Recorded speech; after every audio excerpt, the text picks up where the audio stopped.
HOA poisoned her well water. They thought no one would notice when the flowers started dying. They didn't know her grandson owned a tech company and a lawyer's patience. Now the HOA's fountains are dry, the lawns are dead, and the man they tried to evict owns the very water they need to survive. HOA poisoned my grandmother's water supply, so I bought their water rights and cut it off. Before we deep dive into this interesting story, subscribe to our channel and tell us where are you watching from. Share in the comments below. Some people inherit wealth. I inherited a garden. Not just soil and seeds, but a living, breathing memory, tucked behind a weathered picket fence on a modest lot in Westbrook Hollow. A suburb that time forgot until money remembered it. My grandmother, Ruth Harper, had lived on that property for over 50 years. She raised me there after my parents' accident when I was 7, and she poured everything she had into that garden. Basil, lavender, heirloom tomatoes, lemon balm, but also her grief, her joy, her resilience. To the neighbors, it was a charming little corner of life. To us, it was sacred, a place where stories bloomed alongside squash vines, where my scraped knees were cured with aloe she'd clipped herself, and where summer rain meant dancing barefoot in soil that smelled like hope. The well water that fed the roots came from a deep aquifer, tapped by her grandfather during the Dust Bowl.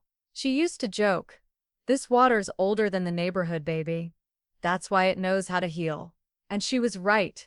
Nothing grew like it did in her soil. Nothing tasted like those tomatoes in July. But time doesn't just move forward. It circles back with new faces wearing older threats. Last spring, a new HOA board was elected. A revitalization initiative, they called it. Out went the laid-back, bake sale kind of board, and in came suits, slogans, and cold smiles.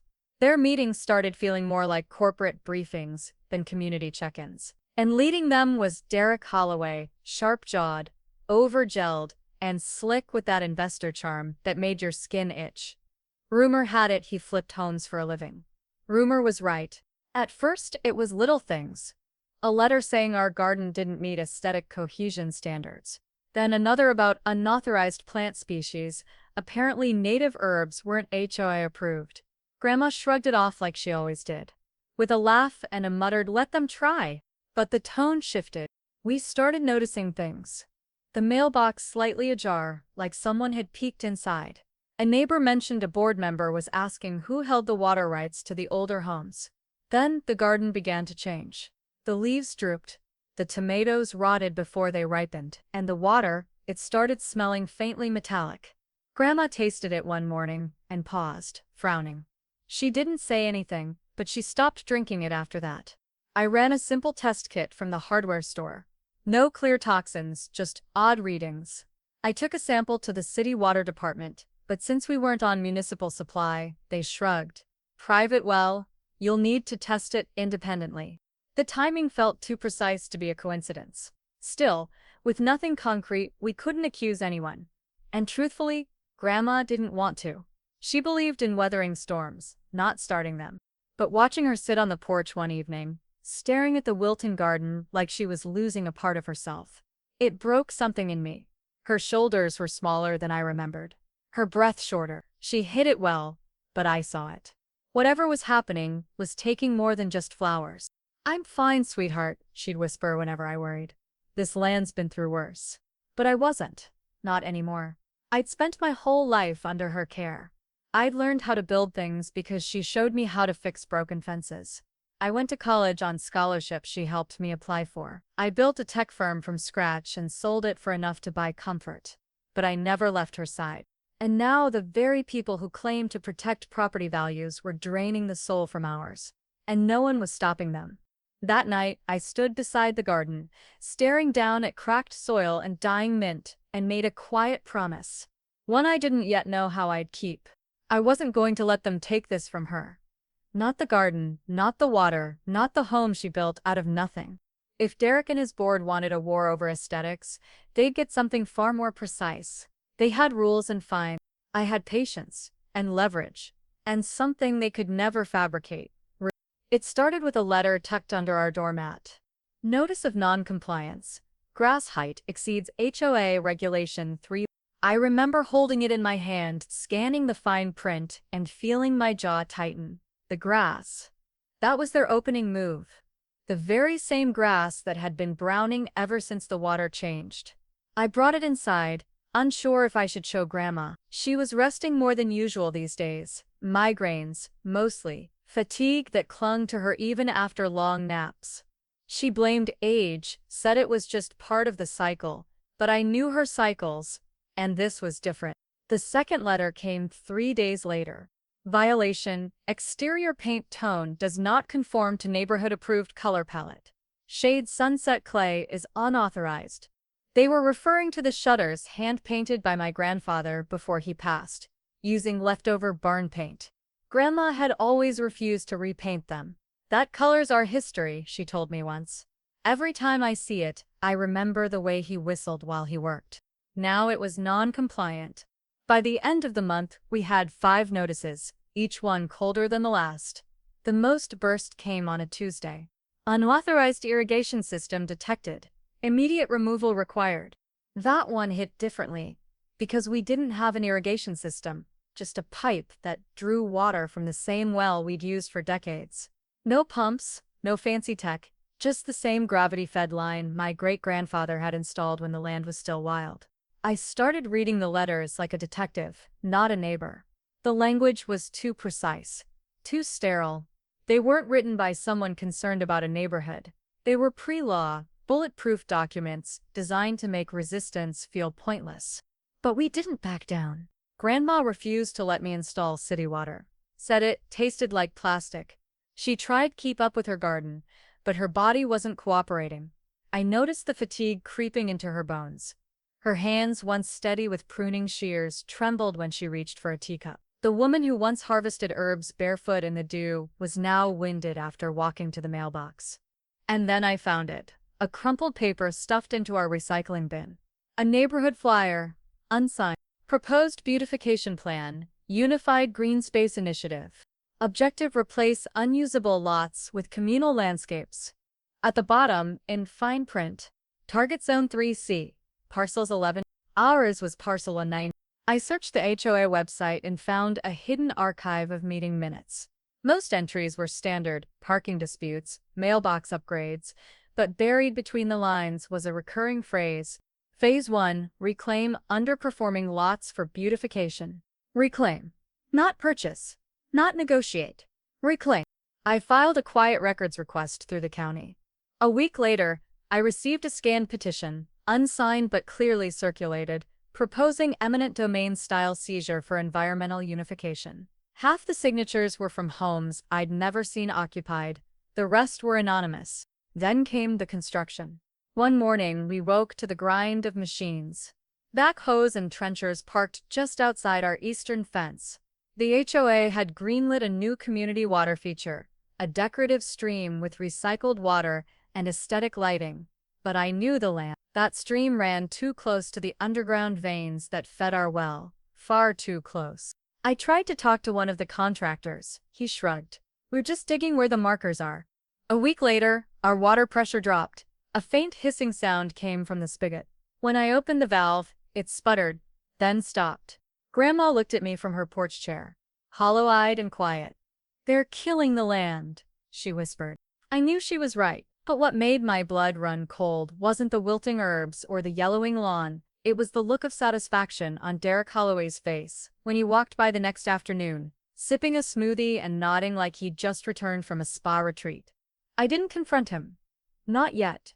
Instead, I went inside and pulled out a yellow legal pad. On the first line, I wrote, "If they're after the water, find out who owns it." The HOA was fighting a paper war. I could play that game, but I wouldn't just fight back. I'd dismantle them. Quietly. Precisely. Starting with the one thing they didn't expect anyone to understand. The law. I waited until after midnight to take the first sample. The neighborhood was silent. The kind of quiet you only get when everyone's pretending things are fine. I crept into the side shed where the original wellhead was still capped, hidden beneath a false floor of garden tiles. Grandma insisted on keeping just in case the city ever tried something funny. It took an hour to break the seal. The last time anyone had tapped directly into the well was before I was born. But the old hand pump connection still worked. I rigged a clean hose, ran it into a sterilized mason jar, capped it tight, and labeled it well one pre-faucet sample. Then I did it again. 3 more times. Different times of day. Different days of the week. I didn't trust coincidences anymore. By Friday, I was on a first-name basis with a lab technician 40 miles outside the HOA's reach. A guy named Milton, who didn't ask why I had 4 jars of water and a nervous edge in my voice. He just nodded, took them, and said, "I'll have results in 5 days. Maybe sooner, if I skip lunch." He skipped lunch. When I picked up the report, the front page hit like a dropped hammer. Elevated presence of chlorpyrifos. Trace elements of glyphosate and diuron. 3 chemicals. All banned from home use in our state. All used in industrial landscaping and runoff management. All highly toxic in groundwater. All capable of causing the symptoms Grandma was experiencing. Headaches, nausea, chronic fatigue. I sat in my car staring at the report, bile rising in my throat. I could still hear Derek's voice from the last HOA meeting. The beautification contractors only use eco-certified treatments. Completely safe. Safe for what? Killing soil? I didn't tell Grandma, not yet. I wasn't ready to explain how I'd let poison touch the only thing she loved. But I had enough to follow a new trail. I started with invoices. Public expense disclosures for the HOA were required by law, though they buried them deep inside member-only portals. I logged in using Grandma's credentials and clicked through months of PDFs and spreadsheets until I saw it. Vendor Clean Earth Enhancement Group. Monthly grounds and aesthetic treatment. The name was generic, so generic it screamed fake. A few reverse lookup tools later, I had what I needed. Clean Earth was registered to an LLC based out of Delaware, a state known for corporate anonymity. But its listed contact email was a clue: dhconsulting@hollowaycapital. Derek Holloway, HOA president, and no, confirmed owner of the company paid to landscape the neighborhood. The same company likely contaminating the very water he pretended to protect. He'd created a loop. As president, he pushed for beautification. As contractor, he profited off it. As poison spread, so did his excuse to remove the homes resisting his vision. Like ours. The only thing I didn't have yet was intent, but I had something better. Leverage. I printed everything, bound it, dated it, made 3 copies. One went in a fireproof lockbox. One went to a trusted attorney friend I'd met in college. And the last? That stayed with me. Most people, when they find a smoking gun, go straight to the police or press. I didn't. I'd learned early. You don't yell when you find the trap. You disarm it quietly and reset it for the one who laid it. I spent the next week diving deep into old zoning maps, property deeds, and, most importantly, municipal water rights. The further I read, the clearer the picture became. Our neighborhood wasn't entirely on city supply. In fact, because of a drought ordinance from the 70s, several older parcels, including ours, held partial underground water rights independent of city regulation. And some of those rights weren't tied to houses. They were tied to land. Land I could still buy. I closed the laptop, heart thudding. Derek thought he was poisoning us out. But I had just found the pipeline that fed his empire. And soon, I'd own it. City Hall smelled like stale coffee and disinfectant. The kind of place where bureaucracy hummed quietly, undisturbed by ambition. I sat in the back row, unnoticed, flipping through a packet of printed zoning laws and water ordinances, so old they still referenced fax numbers. I wasn't there to speak. I was there to listen and learn. Westbrook Hollow, as it turned out, had a peculiar relationship with water. In the 1970s, a historic drought hit the state.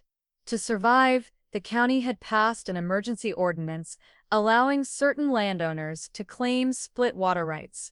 Surface water could belong to the city, but underground aquifers could be privately owned and transferred independently. Over time, most residents had sold those rights back to the county for pennies, happy to offload responsibility. But not everyone. A few stubborn families held out, including my grandfather.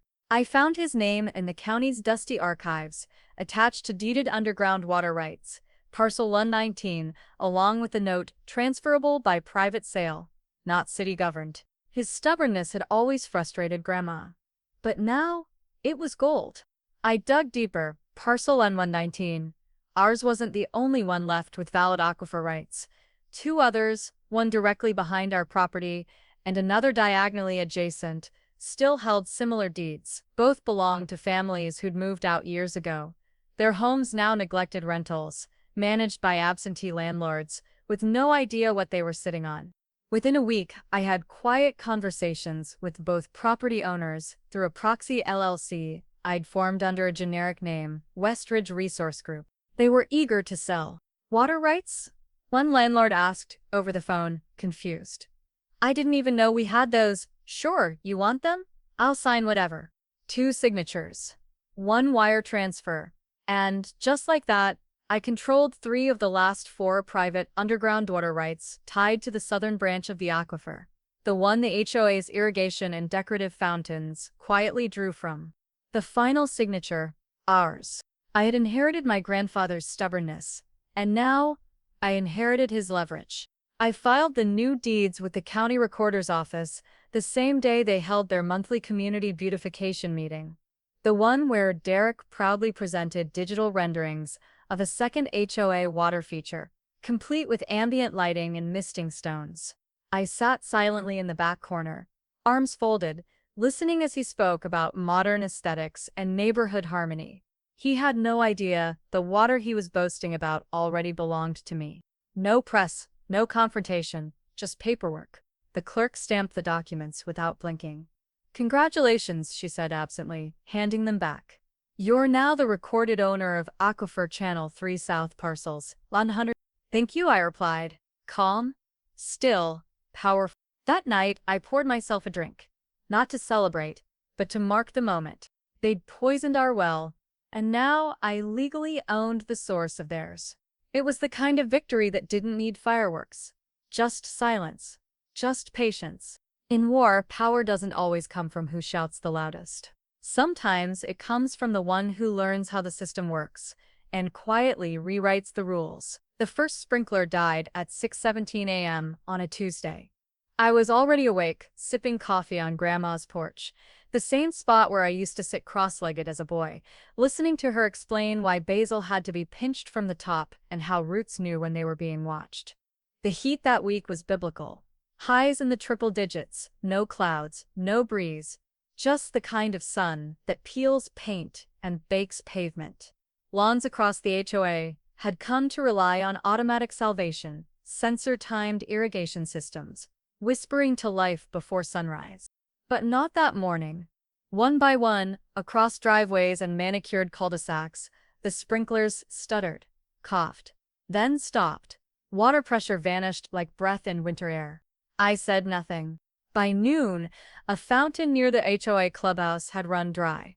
Its decorative koi, clearly not part of any actual ecological plan, floated lazily in tepid water. Parents whispered complaints on next door. One resident demanded a refund on their annual dues. By the second day, lawns began to brown. Landscapers came and went, scratching their heads, tracing pipes. A technician from the city water department was summoned, but shrugged when he saw the site. You're not on municipal supply. This is private fed. Can't help you. That evening, I took Grandma out for a short walk. She was feeling stronger. I pushed her wheelchair past hedges, now tinged with heat burn, past garden beds, where flowers leaned like they were giving up. She noticed it too. It's drying out, she said softly. The whole place feels thirsty. I nodded but said nothing. By day 3, Derek held an emergency board meeting in the community hall. It was closed to non-board members, but the walls were thin, and I'd spent enough time inside them during summer bake sales to know where to sit. City system is unreliable, Derek was saying, sweating through his fitted button-down. We'll have to bring in backup tanks until the lines normalize. Might even sue the utilities if this keeps up. The irony made my throat tighten. The HOA had spent years pretending it was untouchable, installing fountains in drought-prone regions, mandating lush green laws, penalizing homes that dared to turn brown.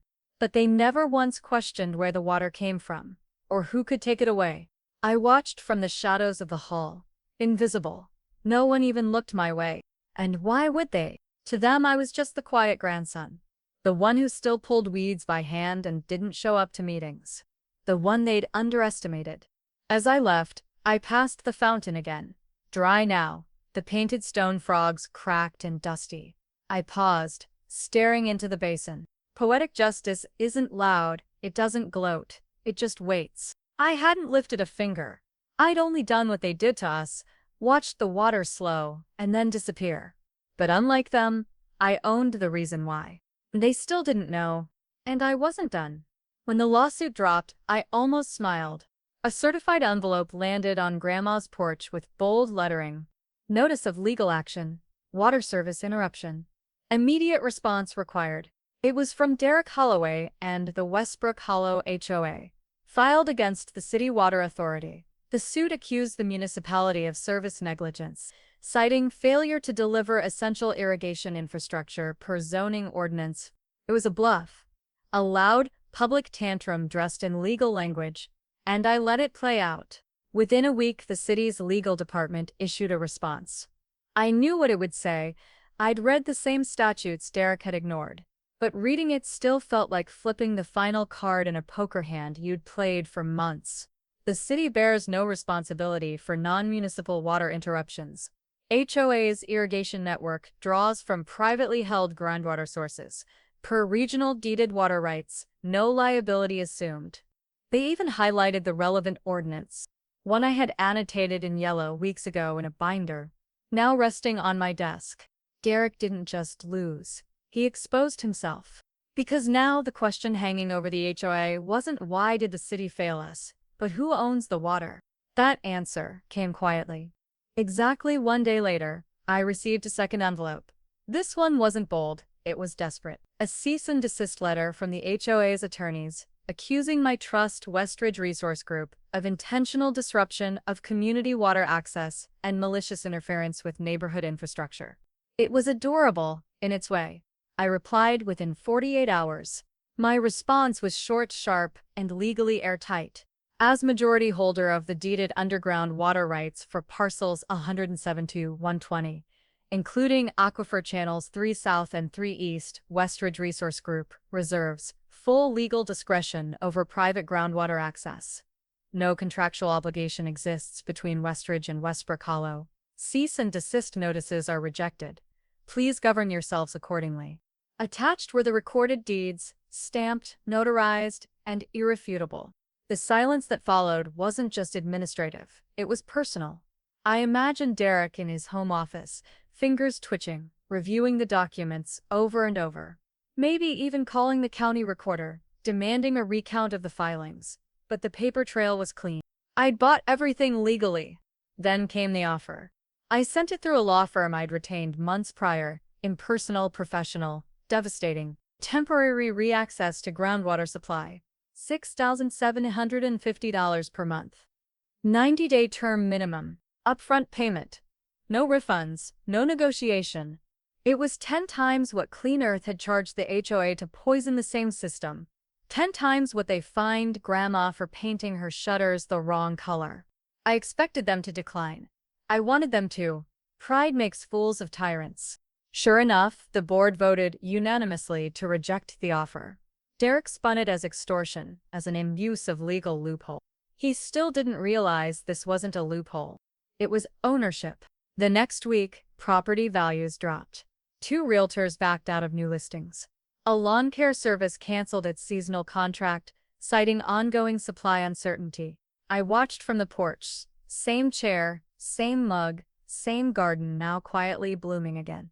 They had tried to choke my family's legacy with invisible hands.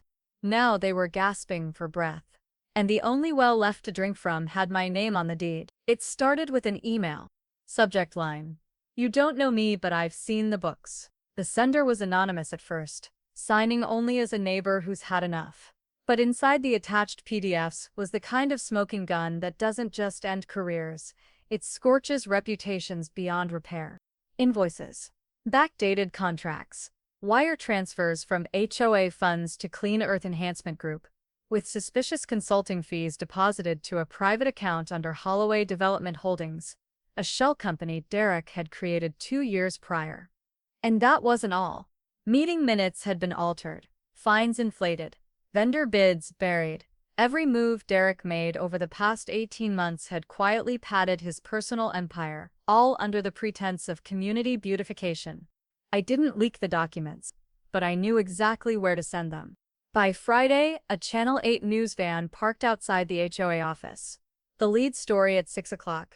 HOA president profits while residents thirst. They showed footage of cracked lawns, dry fountains, and residents fanning themselves on porches. Then they cut to an interview with Grandma. She looked radiant, proud, sitting in her garden with a sprig of rosemary tucked into her sweater. "All we ever wanted was to be left in peace," she said.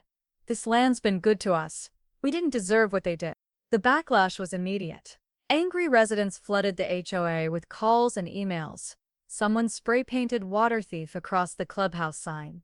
A group of homeowners filed a class action suit by Monday morning, citing mismanagement, fraud, and breach of fiduciary duty. By Tuesday, Derek resigned. No press conference, no apology, just a single pathetic line emailed to residents. Effective immediately, I stepped down as HOA president. No one clapped. No one cared. But they came. Neighbors we hadn't seen in months. They brought iced tea, folding chairs, fresh soil for Grandma's garden. Someone even replaced her mailbox, the one the HOA claimed was non-standard. It wasn't just revenge, it was redemption.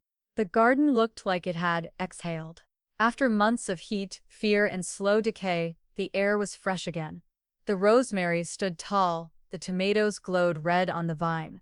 Grandma's lemon balm patch had returned in full bloom, brushing against the edge of the patio like it never left. That morning, I set out a long folding table, draped in a clean white cloth. Mismatched chairs from neighbors arrived one by one, along with homemade muffins, plastic trays of cookies, and hesitant smiles. For the first time in over a year, people came not out of obligation or protocol, but because they wanted to. I brought out the tea. Each glass pitcher was filled with ice and water I had personally bottled. Crystal clear, purified straight from the aquifer, bearing a custom label. Harper Springs, Legacy, in every drop. It wasn't for sale, not yet. This wasn't a product launch. This was a lesson in ownership. The meeting began with small talk, awkward apologies, and neighbors trying to figure out where to sit. When Derek's name came up, it was followed by an uneasy silence. No one missed him, not even his former allies. Then I stood. "I know a lot's happened," I said, "and I'm not here to lecture anyone, but I am here to offer something." I explained the offer plainly: a long-term water access contract for the HOA. Consistent, secure, sustainable. But there was a condition. "Dissolve the current board," I said. "Start over, new elections, new charter, transparency clauses, full financial oversight, quarterly public disclosures." There was some murmuring. A few heads turned, but no one stood up to object. They knew they'd seen what secrecy cost them. "And one more thing," I added. "I don't want a dime of profit from this deal, not one." I let that settle before continuing. "Instead, I'm transferring all groundwater profits to a community trust, overseen by 5 rotating residents. The funds go to infrastructure, education, and environmental protection. You won't owe me anything." Grandma gave me a quiet look, part pride, part disbelief. They voted right there in the garden. Unanimous. The HOA board was dissolved within a week. A new charter was drafted with local pro bono legal help. The water contract was signed under a clause named the Harper Provision, a nod to my grandmother, the woman who had grown a sanctuary from earth and sweat. As people left that evening, they hugged Grandma like she was royalty. She waved from her rocking chair, holding a glass of tea steeped in water she could finally trust again. Before the last neighbor walked out, I handed them a bottle of Harper Springs. "You sure this is legal?" one joked. "It's more than legal," I said. "It's personal." Because they tried to choke us into submission with their rules, their fines, their fake vision of order. But in the end, all they'd done was hand me the one thing I needed most. The garden bloomed late that year, as if it had waited for peace, for sunlight, for her. By autumn, Grandma's hands were steady again. She walked on her own, slowly but without pain, her straw hat tilted back as she inspected the basil for overgrowth. She scolded me for letting the mint run wild, and praised the marigolds for holding their own against the heat. The glint was back in her eye, and so was the hum, that little tune she always whistled when her hands were in the dirt. We sat together on the back porch most evenings, sipping water tea steeped with lemon balm and honey. The chairs creaked the same way they always had. The land, somehow, felt lighter, like it could breathe again. The well was fully restored now. We'd installed a triple filtration system, funded through the new community trust, the same trust that now oversaw water rights, budget transparency, and public infrastructure. Nothing moved through Westbrook Hollow's pipes without residents knowing exactly how, why, and when. The new HOA wasn't perfect, but it was human. Instead of monthly threats, we now had monthly potlucks. Instead of violations, we had volunteers planting native wildflowers along the sidewalks. People came out of their homes, not to defend themselves, but to offer help, to ask questions, to listen. One evening, as the cicadas warmed up their summer chorus and the stars blinked on like quiet witnesses, Grandma turned to me and said, "Your grandfather would have liked what you did." I swallowed the lump in my throat. I just followed what he left behind. She smiled, eyes twinkling. "You didn't just follow it, sweetheart. You protected it." And she was right. Derek had tried to erase that legacy, to bury it under fake fountains and synthetic rules. But legacy isn't something you can find out of existence. It lives in the roots, in the water, in every seed planted with intention, and every hand that remembers where it came from. I looked out across the neighborhood, at the new community bulletin board, the drip irrigation built by local teens, the signs that read "Water stewarded by residents," and felt it. We had taken back more than control. We'd reclaimed the soul of the place. As we sat in the fading light, I whispered the truth I'd been carrying since the beginning. They tried to poison her roots, but they forgot. We own the water. And the garden, once threatened, nearly silenced, now grew wilder, fuller, more defiantly alive than ever before. A legacy they tried to erase now waters the entire neighborhood. Ever had your peace threatened by a signature you didn't sign? Ever watched justice bloom right where they tried to bury you? This was one battle, but HOAs don't sleep. And neither do the people they underestimate. Stick around, because next time, it might not be water. It might be the land beneath their feet.